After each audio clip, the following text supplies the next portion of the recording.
sahabat-sahabatku yang ada di dunia nyata maupun di dunia maya maupun di dunia goib ya, yang sedang melihat live ini, baik dari manusia maupun dari kalangan jin yang melihat debat ini lintas agama, lintas provinsi, lintas iman, lintas planet. Selamat datang di debat lintas agama dari Ustadz Wafi dari Islam dan juga sang debaters dari pihak Kristen. Tema kali ini adalah mengenai Tauhid versus Tritunggal. Insya Allah akan seru sekali teman-teman.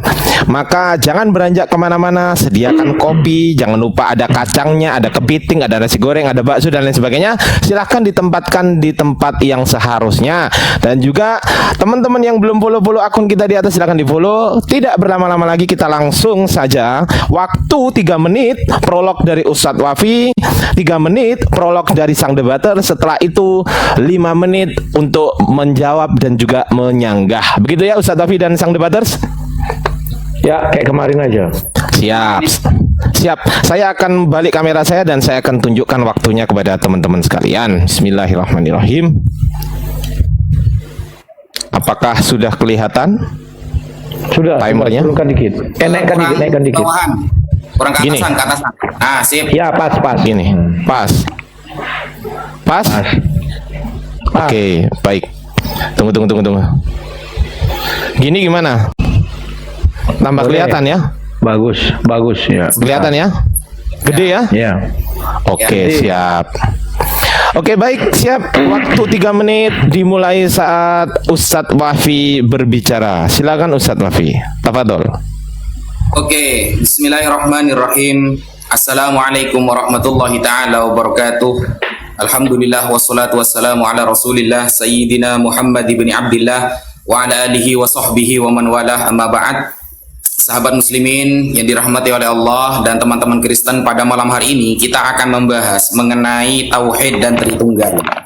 Di sini saya sebagai umat Islam jelas mengatakan bahwa ajaran para nabi sejak dulu hingga sekarang tidak pernah mengajarkan yang namanya Tritunggal. Sejauh apa yang saya baca, baik di dalam Al-Quran ataupun hadis atau referensi-referensi yang lain, semuanya menarasikan bahwa para nabi dan para rasul menyuruh kita untuk menyembah satu Tuhan, satu nama, tidak ada yang lain.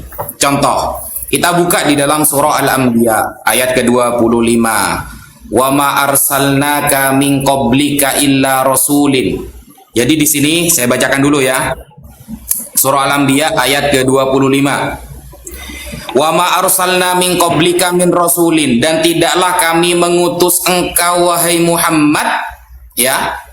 Tidaklah kami mengutus seorang rasul sebelum engkau Muhammad illa nuhi ilaihi, kecuali pasti akan kami wahyukan kepada dia annahu la ilaha illa ana, tiada Tuhan yang berhak disembah kecuali aku, fa'budun, maka sembahlah aku, kata Allah. Menanggapi mengenai surah Al-Anbiya ayat ke-25 ini, Rasulullah SAW bersabda bahwa ana aulan nas bi Isa bin Maryam fid dunya wal akhirah. Aku lebih utama daripada Isa putra Maryam di dunia dan di akhirat, kata Nabi. Wal anbiya ikhwatun li'allat. Para nabi itu saudara seayah, wa ummahatuhum syatta, dan ibu mereka berbeda-beda, wa dinuhum wahid, dan agama mereka satu. Apa maksudnya agama satu? Al-Imam Ibnu Hajar Al-Asqalani di dalam Fathul Bari Syarah Sahih Bukhari mengatakan, makna dinul wahid, makna dari agama itu satu adalah wahuwa tauhid. Semuanya mengajarkan tauhid, hanya menyembah kepada Allah Subhanahu wa ta'ala. Tidak ada nama yang lain, tidak ada eksistensi yang lain, dan tidak ada zat yang lain. Allah itu satu, satu di dalam sifatnya, satu di dalam zatnya, dan satu di dalam pekerjaan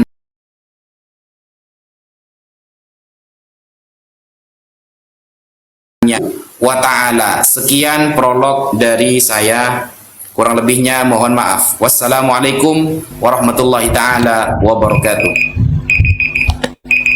Waalaikumsalam warahmatullahi wabarakatuh. Baik, terima kasih prolog yang sangat indah sekali dari Ustadz kita, Ustadz Wafi Najamedia. Oke, selanjutnya prolog dari pihak Kristen yang akan disampaikan dan diwakili oleh sang debaters Bapak Rudi Oke. Yohanes. Waktu dan tempatnya terima kasih. dipersilahkan. Ya, terima kasih. Selamat malam kepada seluruh penonton dimanapun kalian berada. Ya, ini untuk kesekian sekalinya kami berdiskusi, dan saya juga berharap malam hari ini kami hanya mengajukan argumen dan membuktikan. Siapa mendalilkan, dia membuktikan. Oke. Pada malam hari ini saya dalam posisi Tritunggal.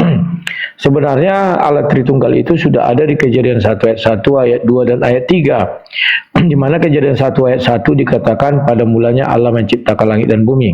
Kejadian 1 ayat 2 dikatakan bumi belum berbentuk dan gelap gulita, ya. Roh Allah melayang-layang, sudah ada roh Allah.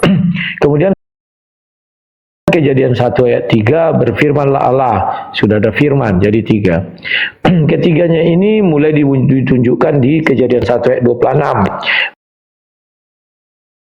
Kita, kalimat di sana sudah ada kalimat jamak kita, menjadikan manusia dan serupa dan segambar dengan kita, ya. Maka manusia yang diciptakannya itu tunggal, ya, bukan dua, bukan tiga. Pertama ciptakan Adam tunggal. Kemudian ternyata di dalam diri Adam ada Kejadian 1 ayat 1, yakni tubuh Adam. Kemudian ada namanya Kejadian 1 ayat 2, roh Adam. Ada Kejadian 1 ayat 3, itu yakni suara Adam atau kalau Tuhan berfirman. Ya, jadi di dalam ketunggalan Adam itu ada 3 materi yang berbeda. Namun pada saat itu Adam belum bisa, hanya bisa mengutus suaranya, mengeluarkan rohnya belum, dan sebagainya belum. Nah, itulah dasar kami berbicara tentang Tritunggal dari Kejadian 1 ayat 1, ayat 2 dan ayat 3. Kemudian ketika Yesus datang ke dunia, maka firman itu sudah menjadi manusia. Kalau sebelumnya firman itu hanyalah firman, firman yang disampaikan kepada para nabi itu berupa gelombang suara yang mengandung arti. Gelombang suara ini tidak bisa berdiri sendiri, yakni materi suara itu adalah gelombang. Ada yang berbicara, yakni Bapa di sorga, itu satu materi, dan ada yang menghidupkannya, itu yakni Roh Kudus, itu juga materi yang berbeda. Namun ketiganya menyatu di dalam satu kesatuan, yaitu Allah Tritunggal itu, ya. Kami bukan menyembah 3 Tuhan, tidak. Kami menyembah Allah yang Tritunggal, di mana ketunggalannya itu terdapatlah tubuh, roh, dan suaranya, firman. Tuhan tidak dikatakan Tuhan kalau tidak memiliki firman. Tuhan tidak dikatakan Tuhan kalau tidak memiliki roh. Tuhan tidak dikatakan Tuhan kalau tidak memiliki fisik Tuhan itu sendiri. Ya. Jadi bagi kami firman Tuhan adalah Tuhan, roh Tuhan adalah Tuhan, Tuhan adalah Tuhan. Karena hanya 3 unsur itulah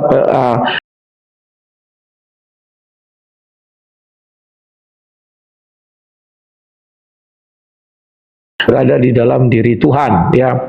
Nah, mengenai ketuhanan Yesus, Yesus itu ada yang di bumi dulu pernah manusia, tapi sekarang sudah kembali kepada Sang Pencipta Tuhan, ya. Itulah yang bisa saya sampaikan, prolog. Terima kasih. Baik, prolog 3 menit sudah selesai. Akan dilanjutkan saling bantah membantah dengan waktu kurang lebih 5 menit. Mau langsung dimulai, Ustadz Wafi? Boleh. Baik, saya akan besarkan dulu waktunya, sudah kelihatan teman-teman. Baik, 5 menit akan dimulai pada saat Ustadz Wafi berbicara. Tafadhol Ustadz. Oke, bismillahirrahmanirrahim. Yang pertama, saya akan menguatkan argumentasi saya dengan surah An-Nahl ayat ke-36. Saya bacakan dulu ayatnya.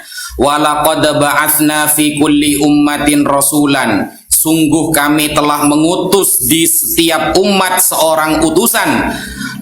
Apa isi utusan itu? Yang disampaikan apa? An ya'budullaha wajtanibut taghut. sembahlah Allah saja dan jauhilah tagut.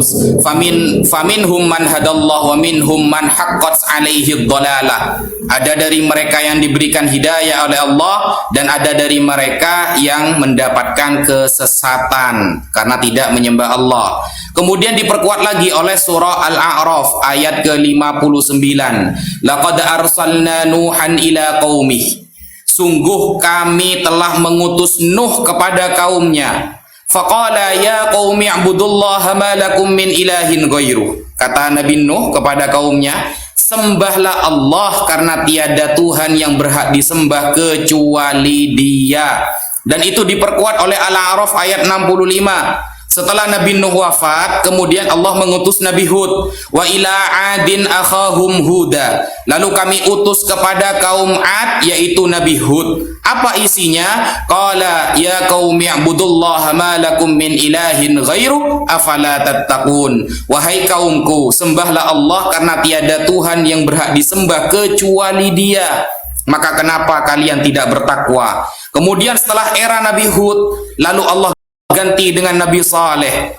Di dalam Al-A'raf ayat ke-73, wa ila thamuda akhahum salihah. Kemudian kami mengutus Nabi Saleh kepada kaum Samud. Qala ya qaumi ibudullaha ma lakum min ilahin ghairu. Sama isinya. Wahai kaumku, sembahlah Allah saja, tiada Tuhan yang berhak disembah kecuali Dia.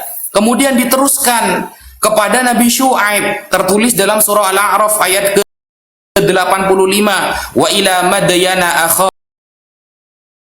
syuaiba. Lalu kami mengutus Nabi Syuaib kepada masyarakat Madyan yang isi dakwahnya sama. Qala ya qaumi ibudullaha ma lakum min ilahin ghairuh. Sembahlah Allah saja, tiada Tuhan yang berhak disembah kecuali Dia. Lalu apakah ekspresi dan pendapat Nabi Isa alaihi salam? Apakah sama? Sama, teman-teman. Kita buka di dalam surah Al-Maidah ayat ke-72. Laqad kafarul ladzina qalu innallaha huwal masihu Isa bin Maryam. Telah kafir orang yang mengatakan bahwa Allah itu Al-Masih putra Maryam. Ini bukan hanya menolak tentang Tritunggal, tapi menolak semua ungkapan orang yang ada sisi keilahian dalam Nabi Isa alaihi salam. Kemudian waqala al-Masih, Sayyidina Isa mengatakan, ya Bani Israel, wahai Bani Israel, u'budullaha rabbi wa rabbakum. Sembahlah Allah yang merupakan Tuhanku dan Tuhan kalian. Innahu may yusyrik billah faqad harramallahu alaihil jannah. Barang siapa yang menyekutukan Allah dalam penyembahan, maka diharamkan bagi dia surga, wa ma'wahun nar, dan tempat kembalinya adalah neraka. Pertanyaan saya, Mas Rudi, satu, sejak kapan atau adakah dalil bahwa para nabi sejak terdahulu mengajarkan Tritunggal? Dari Nabi Adam, Nuh, dan nabi-nabi yang dianggap sebagai utusan atau Musa, ya, pernah nggak mereka mengajarkan Tritunggal di dalam perjanjian lama? Dan sejak kapan Tritunggal itu diperkenalkan dalam hal konsep penyembahan, Mas Rudi? Itu yang harus Mas Rudi dijawab. Terakhir, mengenai Matius, ya, Matius 28 ayat ke-19, amanat agung. Amanat agung dibaptis atas nama 3, Bapa, Putra, dan Roh Kudus. Saya katakan kepada Mas Rudi, itu waktunya gak berjalan, itu waktunya itu, Mas Ardiansyah. Nah, iya Ustaz. Waktunya tidak berjalan, ya. Nah, kemudian yang saya tanya kemana Ustaz? Lanjut. mengenai amanat agung dalam Matius 28 ayat ke-19, ya. Apakah ayat itu telah disepakati oleh orang Kristen bahwa dalam baptis itu harus ada 3 nama? Itu pertanyaannya, ya. Apakah semua umat Kristen sepakat bahwa dibaptis harus menggunakan 3 nama tentang amanat agung dalam Matius 28 ayat 19? Kalau pertanyaan saya yang pertama, sejak kapan para nabi memperkenalkan konsep Tritunggal? Mungkin itu yang bisa saya tanyakan kepada Mas Rudi. Monggo dijawab. Sekian dari saya, moderator. Siap. Alhamdulillah, terima kasih Ustadz atas narasinya. Maka saya akan apakah perlu saya ulang lagi pertanyaannya, sang debaters? Tidak? Baik, lanjut sang debaters, silakan. Catat, tunggu sebentar. Tunggu sebentar. Baik. Bentar ya. Sabar, ku siapkan dulu. Oke. Daripada nanti di stop mic-nya, timernya jangan. Oke ya, sabar. Siap. Aduh, lupa aku. Bentar ya. Oke. Oke, sambil nunggu sang debaters menyiapkan datanya, teman-teman di bawah jangan lupa tap layar sampai pecah ya. Kalau belum pecah silakan dipecahkan. Dan juga untuk teman-teman yang ada di bawah maupun di dunia nyata maupun di dunia goib, silahkan follow akun-akun para narasumber kita. Ada Ustadz Wafi dari Najah Media dan juga sang debaters dari pihak Kristen dan juga host Ardiansyah Arif berlambang logo warna biru.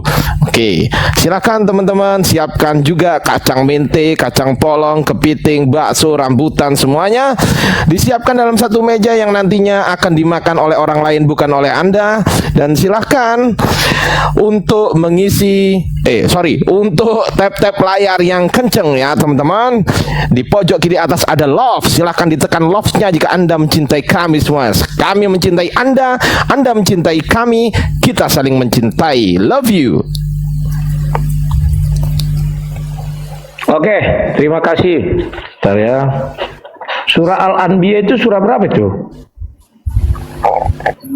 Ntar saya lihat. Halo, izin tanya. Iya. Ini Ntar saya lihat dulu ya. surah.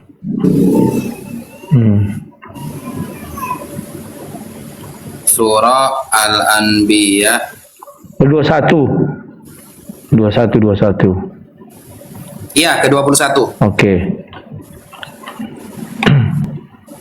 Oke, siap. Ya, Sudah saya bisa mulai dimulai? menjawab ya pertanyaan pertama. Oke, lanjut. Sudah. Pertanyaan pertama dari Ustadz Wafi mengatakan, sejak kapan nabi-nabi mulai mengatakan tentang konsep Tritunggal? Tadi sudah saya jelaskan sejak Musa, Kejadian 1 ayat 1, ayat 2 dan ayat 3. Maka di Kejadian 1 ayat 26 jelas katakan, baiklah kita di situ adalah kalimat jamak bukan tunggal. Ya, jadi sudah jelas ya. Itu dimulai dari kitab-kitab tulisan Musa, Kejadian, Keluaran, Imamat, Bilangan, Ulangan ya. Jadi sudah jelas. Kemudian yang kedua, baptisan apakah menggunakan 3 kalimat itu sesuai Matius 28 ayat 19? Jawabnya ya. Tetapi perlu diperhatikan, baptisan sebenarnya ada 3 sebenarnya. Banyak orang tidak paham, dikiranya baptisan itu semua sama, beda. Baptisan Musa itu dalam air laut. Baptisan Yohanes itu dengan air. Baptisan Yesus itu dengan roh, ya, dan roh dan api. Itu di Matius 3 ayat 11. Di Matius 3 ayat 11, dia yang akan datang setelah aku, menanggal kasutnya pun aku tidak layak. Dia akan membaptis dalam roh dan api. Yang dimaksud dengan mengucapkan Matius 28 ayat 19 itu adalah baptisan Yesus. Pahami dulu ya. Namun sekarang orang menggunakan baptisan itu untuk baptisan air, baptisan Yohanes ya. Karena baptisan pertobatan, kan begitu ya. Itu dimulai dari mana? Kisah Para Rasul 8. Di situ mereka jelas waktu itu dibaptis, maka bertanya, dengan apa kamu dibaptis? Baptis air atau baptis Yohanes? Dan mereka belum kepenuhan Roh Kudus, maka dibaptis lagi dalam roh ya. Kemudian saya tertarik dari uraianmu mengenai ajaran Islam tadi ya. Kamu mengatakan dalam tubuh Isa tidak ada keilahian. Al-Anbiya 91 jelas mengatakan yang ditiupkan ke dalam rahim Maryam itu adalah roh kami. Kami itu siapa? Ya, tolong kamu jawab Al-Anbiya 91. Kami di situ siapa? Oke? Nah, kemudian kamu juga mengatakan mengambil ayat surah 16 ayat 36. Terima kasih. Surah ini kemarin saya dibukakan oleh seorang Islam. Dia mengatakan Hindu Buddha itu pun berasal dari Islam katanya. Kenapa berasal dari Islam? Namanya Pak Arya itu apa itu? Karena kalimat di sini berkata begini, dan sungguh kami telah mengutus seorang rasul untuk setiap umat. Sudah. Sekarang umat Indonesia, rasul apa yang diutus? Bukan Muhammad.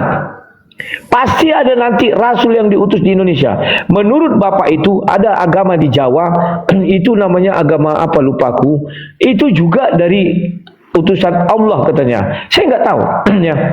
Tetapi intinya mengutus seorang rasul untuk setiap umat.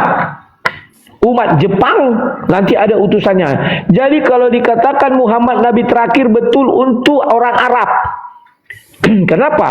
Allah mengatakan Nabi datang bagi kaumnya masing-masing, kaum loh. Sementara ini dibilang untuk setiap umat.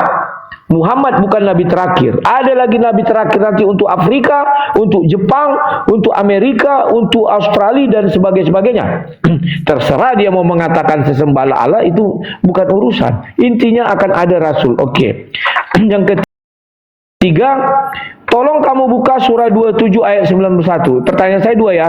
Pertama Al-Maidah 91 mengenai kami, siapa kami itu, dan surah 27 ayat 91. 2791. Itu pertanyaan kedua. Tuhanmu bukan satu, tapi Tuhanmu ada dua. Kenapa ada dua? Sekarang saya buka surah 27. Menurut ayat ini ya, ayat 9.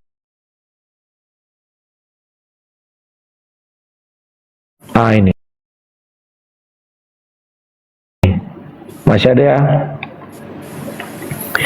Aku Muhammad hanya diperintahkan menyembah Tuhan negeri Mekah. Jadi Muhammad hanya diperintahkan menyembah negeri Mekah, Tuhan negeri Mekah. Sementara Yakub negeri Kan'an. Karena Baitullah di sana itu adalah Baitul Maqdis. Baitul Maqdis bukan di Arab, bukan di Mekah. Pahami dulu ya. Jadi Tuhanmu ada dua. Tuhan negeri Mekah dan Tuhan negeri Baitul Maqdis, Yerusalem. Silakan. Itu disanggah aja ya. Baik, langsung dijawab Ustaz. Tafadhol Ustaz. Bismillahirrahmanirrahim. Saya jawab dulu di surah Al-Anbiya ayat 91 barusan, bahwa Mas Rudi Yohanes mengatakan di dalam diri Nabi Isa itu ada sisi keilahian berdasarkan surah Al-Anbiya ayat 91. Di sana ayatnya akan begini. Fanafakhna fiha min ruhina. Fanafakhna fiha min ruhina. Fanafakhna, lalu kami tiupkan, fiha, ke dalam ruh itu. Nah, maksudnya itu ke dalam diri kandungan Siti Maryam, min ruhina, ruh kami, maksudnya malaikat Jibril ya. Kita buka di dalam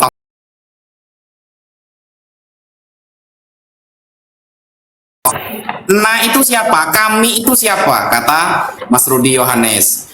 Ingat Mas Rudi Yohanes, di dalam ilmu bahasa itu ada yang namanya plural of majesty. Plural of majesty itu adalah kalimat tunggal, kalimat jamak tapi merujuk kepada sosok yang satu. Kenapa digunakan? Untuk pengagungan diri. Untuk mengagungkan diri, maka bisa menggunakan kata kami. Dan itu diakui oleh ilmu bahasa Arab.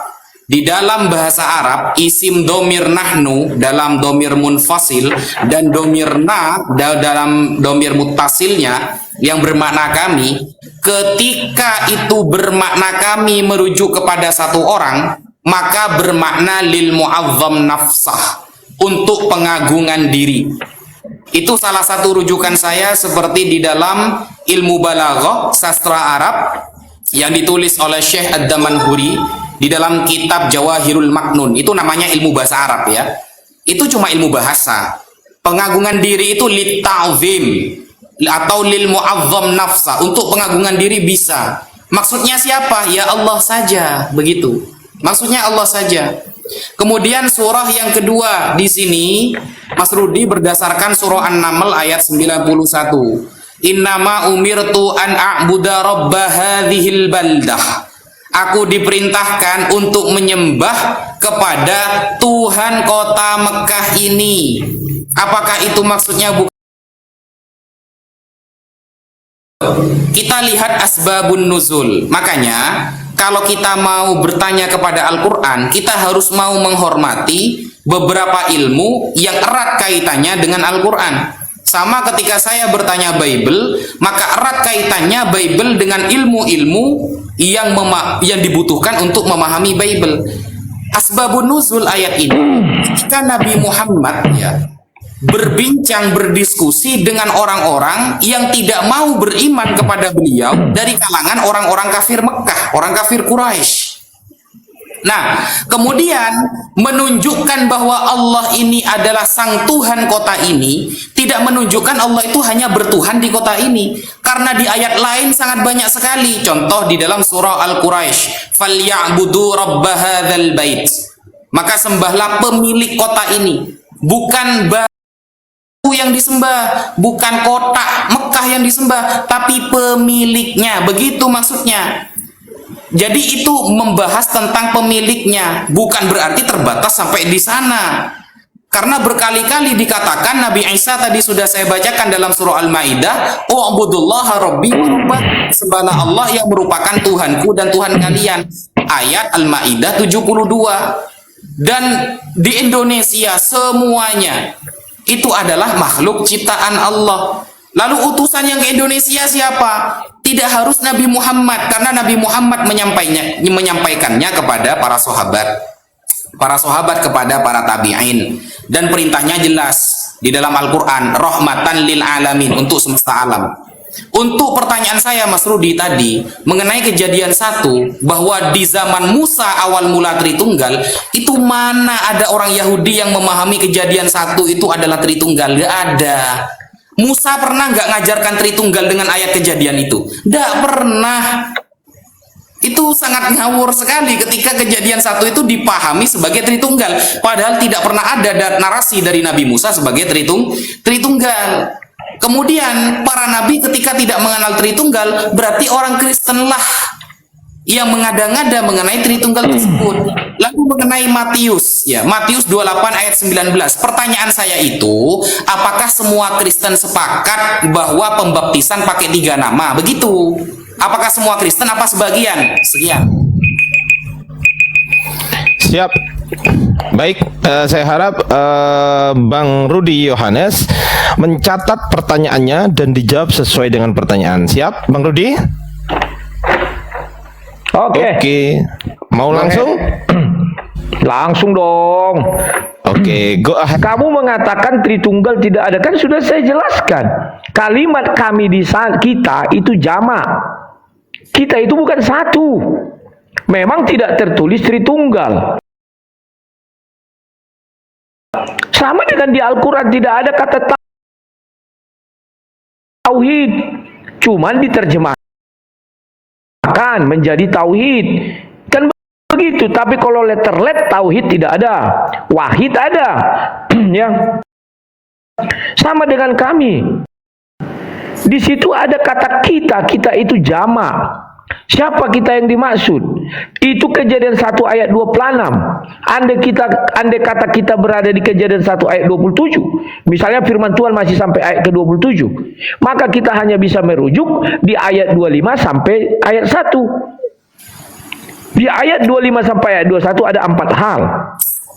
Yang pertama Allah, roh Allah, dan firman Allah. Terakhir ciptaannya. Apakah bisa dia mengatakan kita itu ikut ciptaannya? Dia tidak akan mau menyamakan dia dengan ciptaannya. Karena tidak mungkin dia akan menciptakan daratan. Tidak mungkin manusia diciptakan sesuai daratan. Tidak mungkin manusia diciptakan sesuai batu, tumbuhan. Maka ini gugur. Maka 3 hal ini lagi yang ada. Kita di situ adalah jamak. Bukan satu. Jamak tetapi tunggal. Itulah namanya esa. Keesaan itu artinya kesatuan. Paham ya? Kemudian baptis sudah saya jelaskan. Seluruh orang Kristen menyebut baptis di dalam nama 3 Allah Tritunggal, kecuali Kristen ini ada terbagi-bagi ya. Kalau kami Kristen Tritunggal semua mengatakan di dalam nama Bapa, Anak, dan Roh Kudus. Titik. Kemudian bahkan saksi Jehovah pun iya, tapi mereka tidak mengakui Yesus Tuhan. Kalau kamu bilang baptis namanya itu, tapi saksi Jehovah bukan bagian dari kekristenan itu. Kemudian kau mengatakan surah 21 ayat 9 belum jelas kita itu di situ siapa. Kalau kau katakan Jibril, kita buka surah 21 ayat 9 itu. Ke dalam tubuhnya. Sudah?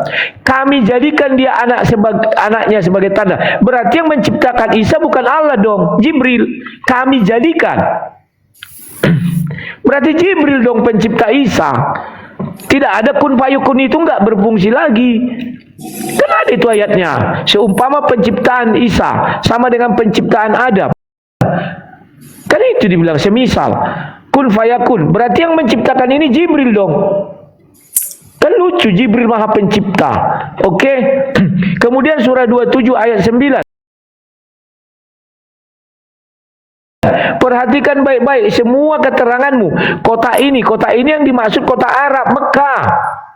Muhammad tidak mengenal kota-kota lain, maka dia hanya mengatakan Tuhan negeri Mekah. Kamu cari di dalam Al-Quran, ada enggak Yakub mengatakan Tuhan negeri Mekah adalah Tuhanku? Enggak ada. Yang mengatakan itu hanyalah Muhammad, dan itu atas perintah Allah SWT. Karena Al-Quran adalah firman Allah yang disampaikan kepada Muhammad. Kan paham? Kalau memang tidak akan dikatakan bukan negeri Mekah. Oh, asbabunnya bukan begitu. Siapa pencipta asbabun? Nanti masuklah situ perawi segala macam. Saya pernah baca asbabun. Apa bedanya dengan hadis? Ya. Tapi pengakuan di situ negeri Mekah karena memang di situ ada Baitullah. Namanya Masjidil Haram. Sementara Yakub tidak pernah dia pergi ke Mekah, dan dia tidak akan pernah mengatakan Tuhan negeri Mekah. Artinya Yakub Tuhannya adalah Tuhan negeri Kanaan, atau Tuhan, karena tanah perjanjian itu kan Kanaan. Ibrahim pun tanah Kanaan. Jadi ada dua Tuhan itu. Satu Tuhan negeri Mekah, satu Tuhan negeri Kanaan. Gak bisa kau buktikan bahwa Yakub mengatakan Tuhan yang dia sembah adalah Tuhan negeri Mekah, seperti yang diucapkan oleh Abraham. Seperti yang diucapkan oleh Nabi Muhammad. Gak ada itu. Oke, pertanyaan saya selanjutnya. Firman Allah itu ciptaan atau makhluk? Terima kasih. Ciptaan atau makhluk kan sama saja. Ciptaan kan makhluk. Ciptaan atau makhluk atau pencipta? Sorry. Ya. Baik. Tinggal 19 detik, gimana Bang Rudi? Lanjut, sudah selesai. Sudah, oke, saya pause dulu ya. Baik, terima kasih. Itu pertanyaannya dari Bang Rudi Yohanes kepada Ustadz Wafi. Silakan Ustadz Wafi, mau langsung di counter atau bagaimana sekarang? Ya lah, langsung sekarang lah. Siap, tafadhol Ustadz. Oke, bismillahirrahmanirrahim ya. Jadi begini, coba diperhatikan kalimatnya itu. Pemilik negeri kota Mekah. Pemilik. Bukan berarti yang dimiliki cuma itu saja gitu loh. Hormatlah kamu kepada pemilik rumah ini. Bukan berarti dia hanya punya rumah itu saja. Dalam bahasa Indonesia saja kita tidak bisa itu membedakan, Mas Rudi ini. Pemilik kota Mekah, karena saat itu Nabi Muhammad berhadapan dengan kafir di kota Mekah. Makanya bukan berarti Allah tidak punya kota lain, tidak begitu, gitu loh. Kemudian yang kedua, firman Allah itu pencipta atau ciptaan. Ini firman yang mana dulu? Firman lafzi, ya, kalamullah al-lafzi atau al-ma'nawi. Atau al-ma'nawi pencipta. Kalau al-lafzi yang tertulis di dalam Al-Quran itu bukan, itu ciptaan itu. Nah, sekarang gini, Mas Rudiones, kenapa saya bertanya kepada Anda mengenai Matius 28 ayat 19, mengenai amanat agung, ya, bahwa kata Mas Rudi Yohanes semua kita Tritunggal itu sepakat baptis atas nama Putra, Bapa dan Roh Kudus, katanya. Kita buktikan ya, Trinitas juga mengkanter itu. Bukan hanya pemahamannya, ayatnya juga dikanter. Kita lihat. Ini bahasa Inggris, tapi sudah saya terjemah ke bahasa Indonesia ya. Informasi apostolik, ya, informasi apostolik. Coba Anda buka kalau nggak percaya. Kebenaran tentang Matius 28 nomor 19. Di sini diterangkan bahwa teks tradisional Matius 28:19, karena itu pergilah jadikanlah murid-muridku semua sebagai bangsa, ya. Jadikanlah bangsa sebagai muridku dan baptislah mereka pada 3 nama, Bapa, Anak, dan Roh Kudus. Matius 28:19 adalah amanat agung Tuhan Yesus Kristus yang semula diberikan kepada ke-11 Rasul dan harus digenapi sesuai perintah Tuhan. Nah, ini ternyata bermasalah teman-teman. Kita baca ya. Di sini.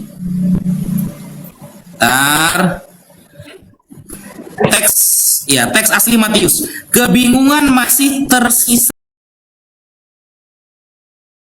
dalam pikiran banyak orang mengenai sah atau tidaknya penggunaan kata Bapa, Anak, dan Roh Kudus. Sebagian rumusan baptisan yang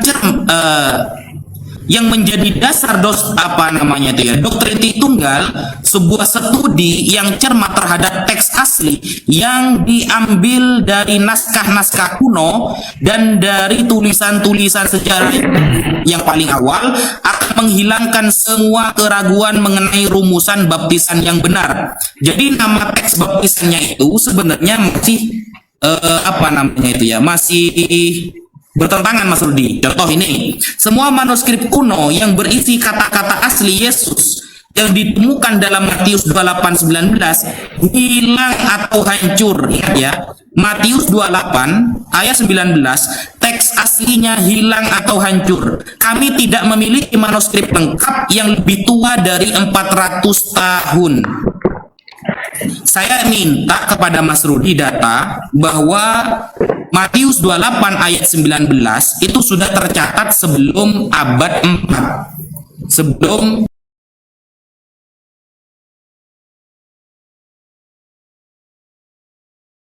ayat itu. Kalau akan terjawab. Itu yang pertama. Yang kedua, Mas Rudi, mengenai kejadian. Oke, sekarang membahas kejadian itu sebagai dalil Tritunggal pada zaman Nabi Musa.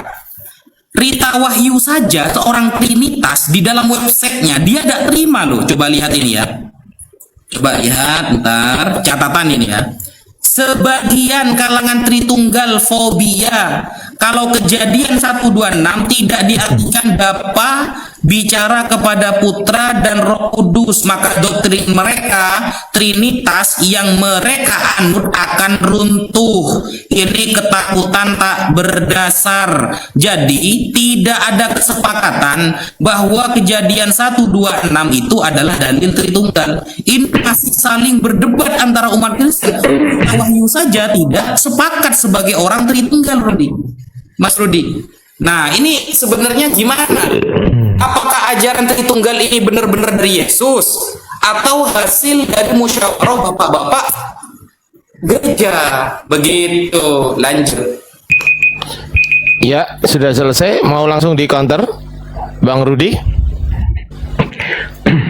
Tunggu, satu belum dijawabnya. Ayat surat 21 ayat 9 tadi, kita itu siapa? Ya, nanti akan dijawab ya. Nanti Bang Rudi Yones minta tolong akhir nanti tolong diulangi pertanyaannya. Jadi biar nanti nggak lupa dari pertanyaannya, tolong di 1 menit terakhir tolong semuanya diulang pertanyaannya agar sama-sama ingat gitu ya.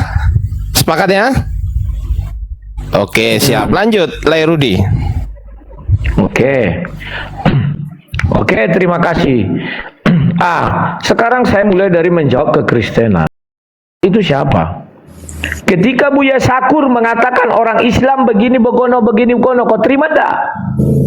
Tidak kau terima. Ketika dia mengatakan ibunya Nabi adalah seorang Kristen, kau terima enggak? Enggak terima. Hal tentang Islam bertentangan dengan Islam, kau terima enggak?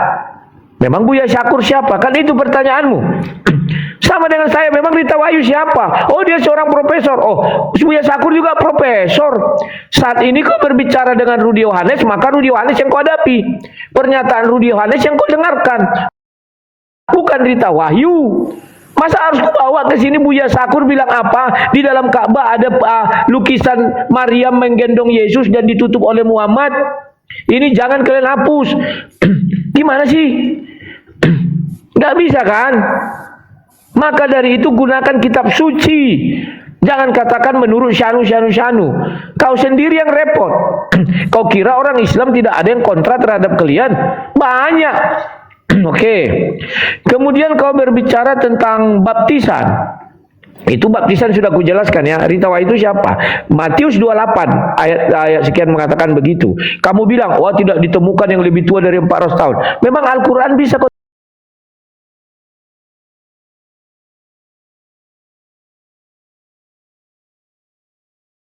temukan. Kau hanya modal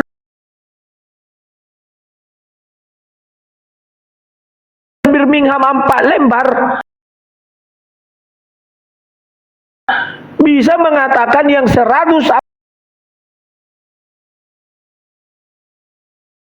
ayat itu benar. Logika kau dari mana? Hanya modal yang diberi halap lembar atau yang hanya 9 lembar, 12 lembar yang dari sana Yamen. Kau bisa bilang